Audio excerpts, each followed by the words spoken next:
मशरक़ वस्ती इस वक्त एक ऐसे मोड़ पे खड़ा है जहां जंग और अमन के दरमियान फासला चंद सिफारती बयानात, चंद बहरी हलचल और चंद गलत फैसलों जितना रह चुका है। बज़ाहिर खित्ता एक जंग बंदी के साए में मौजूद है, मगर हकीकत यह है कि समंदर अब भी बेचैन है, फ़ज़ाएँ अब भी अस्करी सरगर्मियों से भरी हुई हैं और ताकतवर दारुल हुकूमतों के दरमियान पैगामात का तबादला भी जारी है। एक तरफ वाशिंगटन कशीदगी कम करने की बात कर रहा है, दूसरी तरफ तल अबीब अपने अस्करी ऑप्शंस बरकरार रखे हुए है, जबकि तेहरान मुसलसल ये बावर करवाने की कोशिश कर रहा है कि जंगबंदी का मतलब उसकी जवाबी सलाहियतों का खात्मा नहीं है।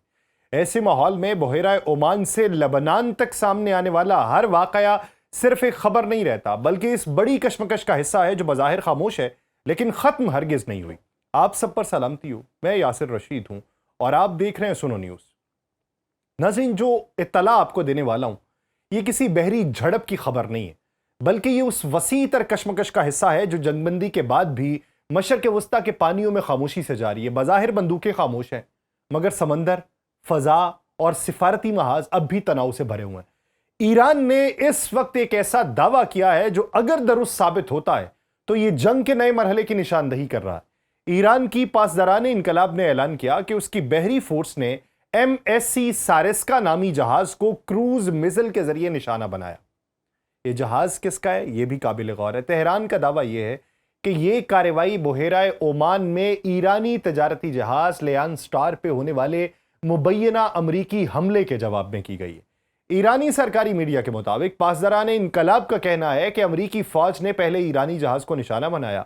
जिसके बाद जवाबी कार्रवाई के तौर पे इस जहाज के ऊपर हमला कर दिया गया, जिसे ईरान ने अमरीकी और सहूनी मफादात से मुंसलिक किया, यानी अमरीका और इजराइल के मफादात से। दिलचस्प बात यह है कि ईरानी बयान में जहाज के नुकसान, उसके अमले की सूरत हाल या हलाकतों के बारे में कोई तफसील नहीं दी गई। इससे अंदाजा होता है कि या तो ईरान सिर्फ पैगाम देना चाहता था या फिर वाकई की मुकम्मल तफसीलात अभी मंजर आम पे नहीं आई, लेकिन बयान का सबसे अहम हिस्सा वो वार्निंग थी जिसमें वाज़ेह तौर पे ये कहा गया कि अगर खित्ते में अमरीकी अफवाज ने मजीद कोई कार्रवाई की तो उसे फैसला कुन जवाब दिया जाएगा। ये दावा एक ऐसे वक्त में सामने आया है जब ईरान मुसलसल ये मौक़िफ़ इख्तियार कर रहा है कि जंगबंदी के बावजूद अमरीका और इजराइल खित्ते में अपनी सरगर्मियाँ जारी रखे हुए हैं और तेहरान के नज़दीक अप्रैल में तय पाने वाली जंगबंदी सिर्फ ज़मीनी लड़ाई रोकने का मुआहिदा नहीं थी, बल्कि उसका मकसद पूरे खित्ते में कशीदगी को कम करना था। और ईरानी वज़ारत ख़ारजा का कहना है कि जंगबंदी के बाद भी अमरीका ने ईरानी तजारती जहाज़रानी में मुदाखलत की,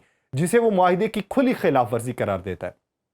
इसी तनाजुर में ईरान जो है वो लबनान का हवाला भी दे रहा है। तेहरान का ये दावा है कि इजराइल की जानिब से लबनान में जारी हमले और जंगबंदी के मुबैना खिलाफ वर्जियां इस पूरे बहरान को दोबारा भड़का रही हैं। ईरान ने यह वाज़ेह तौर पे कहा है कि अगर उसके मफादात या उसके इत्तहादियों को निशाना बनाया गया तो वो सिर्फ अपनी जोग्राफियाई हुदूद तक महदूद नहीं रहेगा, बल्कि फिर उसे जहां जहां जरूरत महसूस हुई वो वहां वहां रद्द अमल देगा। तो यहां सवाल ये कि क्या वाकई बहेरा ओमान में ईरानी जहाज पे अमरीकी हमला हुआ था? क्या MSC सारिस्का वाकई किसी ऐसे नेटवर्क से मुंसलिक था जिसे ईरान अमरीकी या इजरायली मफादात का हिस्सा समझता है? और इस मरहले पर ये दावे बुनियादी तौर पे ईरानी मौक़िफ़ पे मबनी है और उनकी आज़ादाना जो तस्दीक है वो अभी किसी और तरफ से नहीं आई। यही वजह है कि वाक़या एक फ़ौजी कार्रवाई नहीं बल्कि इत्तलाती जंग का हिस्सा बन चुका है, जहां हर फरीक अपनी कहानी दुनिया के सामने पेश कर रहा है। लेकिन एक हकीकत वाज़ेह है कि आबनाए हरमुज़, बहेरा ओमान और खलीजी पानी जो है ये अब सिर्फ तेल की तरसील के रास्ते नहीं रही, ये आलमी ताकतों, इलाकाई इत्तहादियों, बहरी अफवाज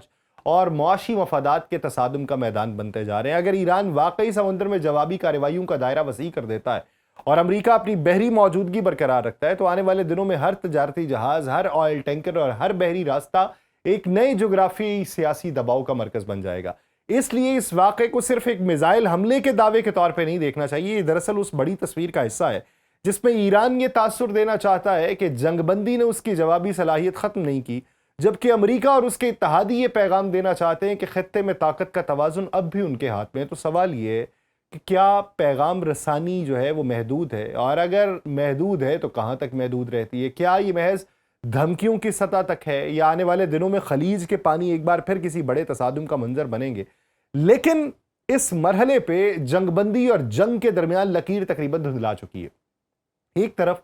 अमरीकी सदर दुनिया को ये यकीन दिलाने की कोशिश कर रहे हैं कि इजराइल और हिजबुल्लाह के दरमियान हमले रोकने के लिए एक मफाहमत तय पा चुकी है, जबकि दूसरी तरफ इजरायली वज़ीर-ए-आज़म बेंजामिन नेतन्याहू का मौक़िफ़ اس سے بالکل مختلف دکھائی دیتا ہے، اور یہی تضاد اس پورے بحران کو مزید پیچیدہ بناتا ہے، کیونکہ اگر اتحادی ممالک خود ایک صفحے پہ نہ ہوں تو پھر خطے میں پائیدار امن کی امید جو ہے وہ اور بھی کمزور ہو جاتی ہے۔ اور یہاں پہ ایکزیوس کی ایک رپورٹ کا بھی حوالہ دیا گیا کہ ٹرمپ نے جو ٹیلی فون کال کی ہے بنجمن نیتن یاہو کو، اس میں پاگل شخص بھی قرار دیا ہے، اور اس نے ڈونلڈ ٹرمپ نے بنجمن نیتن یاہو کو یہ بھی کہا ہے کہ یہ پاگل پن کی اس حد تک ہے کہ یہ کمزور ہوتا چلا جا رہا ہے اور اس کی مقبولیت میں کمی واقع ہو رہی ہے۔ اسرائیلی میڈیا کے مطابق بنجمن نیتن یاہو نے ٹرمپ کے ساتھ ہونے والی گفتگو میں یہ واضح کیا کہ اسرائیل اپنی موجودہ پالیسی تبدیل نہیں کرے گا،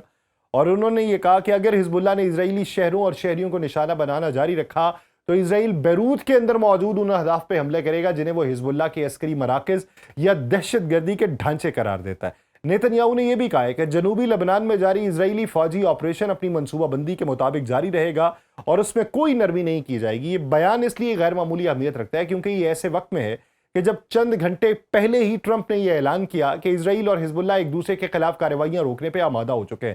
اس کے چند گھنٹوں بعد یہ منظرنامہ ڈیولپ ہوا، تو اس صورتحال نے فوری طور پہ یہ سوال پیدا کیا کہ آیا واقعی کوئی مؤثر جنگ بندی ہے یا پھر مختلف فریق اس معاہدے کی اپنی اپنی تشریح کر رہے ہیں۔ اسرائیلی سرکاری نشریاتی ادارے کی رپورٹ کے مطابق اسرائیل نے پیر کے صبح بیروت کے جنوبی مضافات پہ بڑے فضائی حملے کی تیاری مکمل کر لی تھی، مگر آخری لمحے میں امریکی مداخلت کے بعد اس کارروائی کو مؤخر کر دیا گیا۔ یہ تفصیل اس بات کی نشاندہی کرتی ہے کہ واشنگٹن اس مرحلے پہ کم از کم اتنا ضرور چاہتا ہے کہ جنگ مکمل طور پہ دوبارہ نہ بھڑکے، لیکن امریکی دباؤ وقتی ثابت ہوگا یا مستقل اس کا جواب آنے والے دنوں میں سامنے آنا ہے۔ ایران بھی اس بحران میں ایک اہم کردار کے طور پہ موجود ہے۔ ایرانی ذرائع ابلاغ کے مطابق تہران نے اسرائیلی کارروائیوں کے بعد واشنگٹن کے ساتھ جاری پیغامات اور رابطوں کا سلسلہ روک دیا۔ اگر یہ اطلاعات درست ہیں تو اس کا مطلب یہ ہے کہ جو محدود سفارتی راستے ابھی تک کھلے تھے وہ بھی سکڑتے جا رہے ہیں۔ ایسی صورتحال میں غلط فہمی، غلط اندازی اور اچانک عسکری رد عمل کے امکانات بڑھ جاتے ہیں۔ اصل مسئلہ صرف لبنان نہیں، اس کے پس منظر میں ایک بہت بڑی علاقائی جنگ کی کہانی موجود ہے۔ فروری میں امریکہ اور اسرائیل کی جانب سے ایران کے خلاف کارروائیوں کے بعد پورا خطہ مسلسل کشیدگی رہا۔ ایران نے جواب دیا، جواب دینے کے بعد جب آبنائے ہرمز کے اوپر کنٹرول حاصل کیا ہے تو وہاں پر وہ اپنے جتنے بھی اتحادی ہیں یا ایلائز ہیں ان کو بھی محفوظ بنانا چاہتا ہے، لیکن اس ضمن کے اندر آبنائے ہرمز کی بندش بھی چل رہی ہے، توانائی کی عالمی سپلائی پہ پڑنے والے اثرات بھی چل رہے ہیں۔ اس بحران نے مشرق وسطیٰ کی حدود سے نکال کے عالمی معیشت کو جکڑ لیا ہے۔ پاکستان کی ثالثی کے نتیجے میں جنگ بندی کا ایک فریم ورک سامنے آیا تھا، فوری تصادم کو رکنے کا اشارہ سامنے آیا تھا، بعد میں اسلام آباد میں مذاکرات بھی ہوئے، مستقل حل نہیں ہوا۔